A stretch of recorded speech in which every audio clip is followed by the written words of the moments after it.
Hello beautiful people, Dawn your tarot teacher here. Join me now as we journey into the quiet wisdom of the Hermit. The Hermit stands alone, not in isolation but in sacred seclusion. He is the sage, the inner teacher, the voice of the higher self. His path is one of introspection, transformation and transmutation, the alchemical process of dissolving distractions to illuminate truth. He whispers the ancient call, know thyself, and in doing so we know source. Through the Hermetic principle of correspondence, he reminds us, as within, so without. This card is number 9 in the Major Arcana, which marks the end of the numerical journey from 1 to 9. It's a cycle of growth, challenge and revelation. It's the culmination of the Fool's journey, a conclusion, the moment before ascension. The Hermit is the Ancient of Days, the wise one who carries all the lessons of the journey thus far. The Hermit card is associated with the Hebrew letter Yod, which symbolizes divine spark, wisdom and the hand of creation. It's the smallest letter in the Hebrew alphabet, yet it holds immense spiritual significance as the seed of all other letters. In Kabbalah and the Tree of Life, the Hermit walks the 20th path, which connects Tifereth to Chesed. This path represents the journey inward toward divine wisdom, spiritual service, and the refinement of consciousness. It is perfectly aligned with the Hermit's archetype of introspection and illumination. Now let's take a closer look at the imagery of this card. In the Waite-Smith deck, the Hermit wears a grey robe, symbolizing neutrality, wisdom, and introspection. Grey is a blending of black and white, which is duality harmonized, representing the wisdom gained through experience and the balance of opposites. His lantern, held aloft, is a universal symbol of illumination, lighting the path for all seekers. Within it shines a 6-pointed star, the seal of Solomon, a sacred geometric symbol of integration, fire and water, spirit and matter, masculine and feminine. This star guides the seeker through darkness with the light of spiritual insight and truth. His staff is the support of spiritual practice, echoing the middle pillar of the Tree of Life, a symbol of alignment, strength, and the path of balance. The mountain peaks behind him represent spiritual attainment. He has climbed them not to escape the world, but to integrate it. He bridges heaven and earth, casting light into the unknown so that others may find their way. In other decks and esoteric interpretations, the Hermit may wear a blue robe and hat, deepening his connection to the High Priestess and the stream of consciousness she represents. Blue evokes the subconscious, the superconscious, and the divine flow of inner knowing.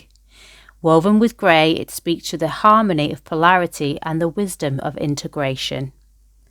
The Hermit teaches dissolution, an alchemical process of releasing what no longer serves us, allowing healing and illumination across all planes. He invites us to ask the right questions, to turn inward and make contact with our higher self. Through introspection, we align with soul and source, discovering the divine within. His esoteric titles are the Prophet of the Eternal, which signifies his connection to timeless knowledge. He is not bound by the cycles of the mundane world. Instead, he communes with the eternal flame of Source. His lantern is not merely a light, it is the light of eternity, illuminating the soul's path beyond illusion and time. And also, his esoteric title is the Magus of the Voice of Power, which speaks to his mastery of vibration and intention. The Hermit's silence is not empty, it is potent. He teaches that true power lies in inner alignment, and that the voice of wisdom arises from deep introspection. His staff becomes a tuning fork of spiritual resonance, and his presence alone shifts frequencies. Together, these titles elevate the Hermit from a solitary wanderer to a cosmic guide, a master of sacred geometry, alchemical transformation, and divine communication. He is the one who walks between worlds, casting light not only for himself, but for all who seek truth. Now Now let's take a look at the astrological correspondences of this card. Astrologically, the Hermit is ruled by Virgo, the mutable earth sign and 6th archetype of the zodiac. Virgo is the sacred servant, the healer, the alchemist of refinement. It governs the realm of service, integration and purification, reminding us that spiritual evolution is found not only in solitude but in the quiet tending of the soul. Virgo is ruled by Mercury, the messenger of the gods, the bridge between thought and manifestation. Through Mercury, the Hermit shares a lineage with the Magician, the one who initiates the Fool's journey with intention and will. But while the Magician acts, the Hermit reflects. The Magician speaks, the Hermit listens. The Magician channels Source through conscious creation, and the Hermit refines that spark through sacred silence.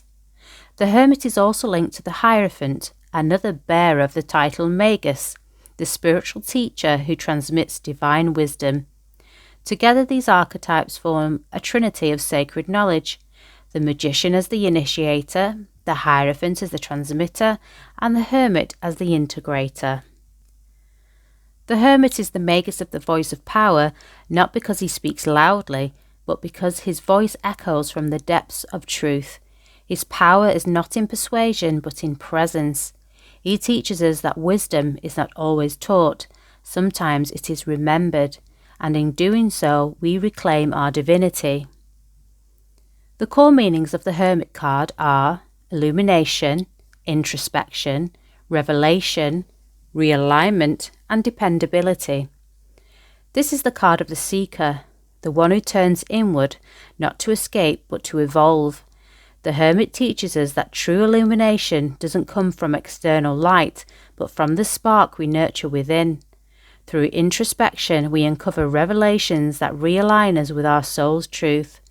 And in that realignment, we become dependable, not just on others, but to ourselves. We become the steady flame in our own lantern. But the Hermit also casts a shadow. In shadow, this card may reveal where we've become too withdrawn, too afraid to look within, or too reliant on others for answers. It shows us the places where we've forgotten our own sovereignty, where we've handed our power to gurus, readers, or systems instead of trusting the divine wisdom that lives inside us. So ask yourself, where am I being called to retreat, not to hide, but to realign? What wisdom waits for me in the silence I've been avoiding? Can I trust myself to be my own guide, my own light, my own source of truth? Be sure to journal any insights as they come. The Hermit reminds us that the path to awakening is not always loud or visible. Sometimes it's quiet, sometimes we are alone, but always it is sacred. The answers we seek are not out there, they are within. And when we walk with him, we walk the path of the soul, lit by the lantern of truth. And so the Fool meets the Hermit, the wise wanderer cloaked in silence and crowned in light. From him the Fool learns that solitude is not loneliness but sacred space, that answers are not found in noise but in stillness, that true power is not in knowing everything but knowing oneself. The Hermit teaches the Fool to pause, to reflect, to illuminate the path, not with certainty but with trust. And in that quiet moment, the Fool realigns with soul, sovereignty, and source. But the journey does not end here. With the lantern of wisdom now glowing within, the Fool steps forward once more and meets the great turning wheel. Next, we enter the realm of fate, cycles, and cosmic timing. Join me next as the Fool meets the wheel of fortune, where destiny spins and the dance of karma begins.